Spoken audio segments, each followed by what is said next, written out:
विधानसभा चुनाव में एनडीए की सुनामी के बाद नई सरकार के गठन को लेकर हलचल काफी तेज हो गई है। पटना से दिल्ली तक नई सरकार के स्वरूप पर चर्चा हो रही है। कल 19 नवंबर को मौजूदा असेंबली भंग होने के बाद 20 नवंबर को सीएम नीतीश रिकॉर्ड 10वीं बार बिहार के मुख्यमंत्री पद की शपथ लेंगे। नीतीश सरकार का नया मंत्रिमंडल कैसा होगा, सीएम नीतीश अपनी नई कैबिनेट में किन चेहरों को जगह देंगे, इस पर कई तरह के कयास लगाए जा रहे हैं। क्या होगा नई एनडीए सरकार में मंत्रिमंडल का फॉर्मूला, समझाते हैं एक रिपोर्ट के जरिए।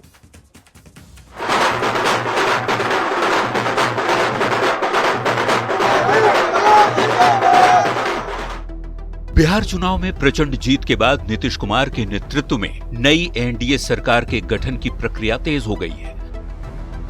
20 नवंबर को नीतीश कुमार रिकॉर्ड 10वीं बार बिहार के मुख्यमंत्री पद की शपथ लेने जा रहे हैं। नई सरकार के गठन की उल्टी गिनती शुरू होते ही एनडीए खेमे में हलचल तेज हो गई है। मंगलवार को पटना से दिल्ली तक सत्ता समीकरण की तैयारियों को अंतिम रूप देने की कोशिश दिन भर देखने को मिली।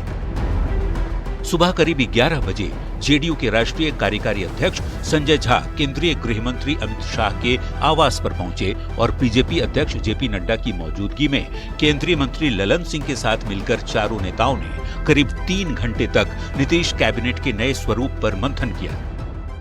कई घटक दल हैं, सभी की तरफ से जो प्रमुख डिपार्टमेंट है उसकी मांग भी की जा रही है। देखिए, ये सब कोई बड़ी समस्या नहीं होती है और ये केंद्रीय नेतृत्व तो आपस में बैठ करके ये सब तय करते हैं। नए मंत्रिपरिषद को लेकर कई तरह के कयास लगाए जा रहे हैं। सरकार के भीतर पावर बैलेंस, मंत्री पदों की हिस्सेदारी और विभागों की दावेदारी को लेकर कवायद चरम पर है। चर्चा है कि सीएम नीतीश नए कैबिनेट में अनुभव को प्राथमिकता और नए चेहरों को भी मौका देंगे। सरकार में जातीय समीकरण के साथ साथ क्षेत्रीय संतुलन पर भी जोर रहेगा। युवा विधायकों को जगह दी जा सकती है, महिलाओं को जिम्मेदारी सौंपी जा सकती है। पहले की तरह कुछ एमएलसी को भी मंत्री बनाया जा सकता है और कुछ पुराने मंत्रियों की छुट्टी भी हो सकती है। बीजेपी, जेडीयू और एनडीए विधायक दल की बैठक के बाद नए नेता के चयन से लेकर मंत्री पदों के बंटवारे तक कई अहम फैसलों की दिशा तय होगी। सारी तैयारी चल रही है अपने अपनी जगह पर,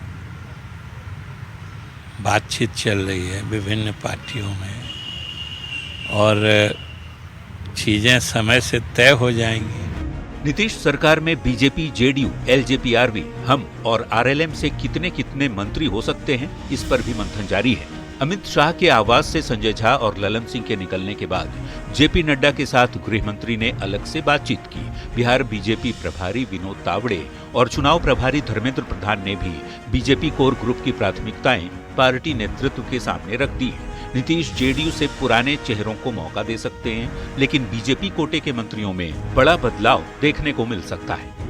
और दल का जो फैसला होता है वो स्वीकार होता है जाकर के, तो खरा उतरने का प्रयास करते हैं जाकर के। तो जो भी पार्टी तय करती है हम पार्टी के साथ होते हैं। नीतीश मंत्रिमंडल का अंतिम स्वरूप क्या होगा, इसे लेकर अभी तक स्थिति स्पष्ट नहीं है। माना जा रहा है कि बीजेपी की लिस्ट चकित कर सकती है। पहले की तरह कुछ चौंकाने वाले चेहरे नीतीश कैबिनेट में शामिल हो सकते हैं, जबकि कुछ